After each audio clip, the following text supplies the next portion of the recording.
Mlaba bowled beautifully for a debut and a spinner in a debut. You know, it's so often, especially against Pakistan, the girls have got so much experience playing against that spin. You know, I can imagine the nerves must have been there.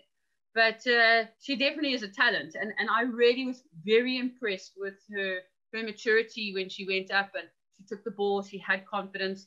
And I thought it was also really good that she bowled through. And I think if she'd sort of, you know, had one spell and then come back for a second, then sometimes the jitters can come back. So I was really happy to see her bowl through. And I mean, she really had a very successful debut.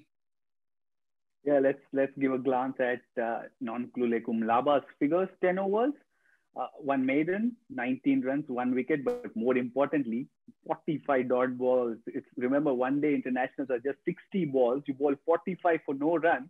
That really speaks volumes about Mlaba, the player. I remember watching her on T20 at debut, and it was a couple of years back when she visited India. She toured India. Her first over went just for 3.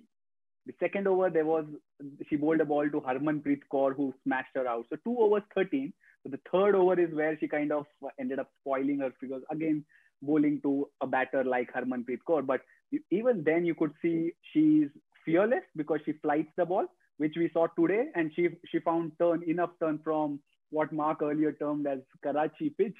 So encouraging signs on that front. Mark, what would you have told the Pakistan girls? Because remember, whenever we talk about players from the team from subcontinent, spin is their strength. They know to play spin, and that generally is the talk.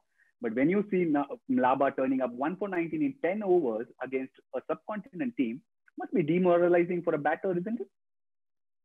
Yeah, well, look, I think there's going to be a lot of chat around that because look, when you get so close, there are so many questions that you could ask. How many wides and no balls did we bowl? How many runs did we miss out on? How many dot balls did we face?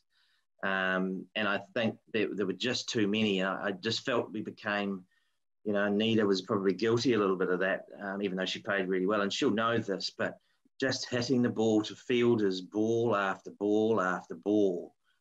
And it just created more and more pressure. And Umaima did the same thing. They had to come up with a plan where soft hands would get them one, or try and break her up maybe by hitting over the top. But it just became, what happened was she got into a rhythm, which made it really, really hard for our girls to score. And they set a ring field, made it incredibly hard. And we just played to her tempo, and she got into a really good rhythm and 45 dot balls. And that's the outcome. That's something that needs to be addressed by Pakistan, because if we'd turned 4 of those dot balls into runs out of the 45, Pakistan win.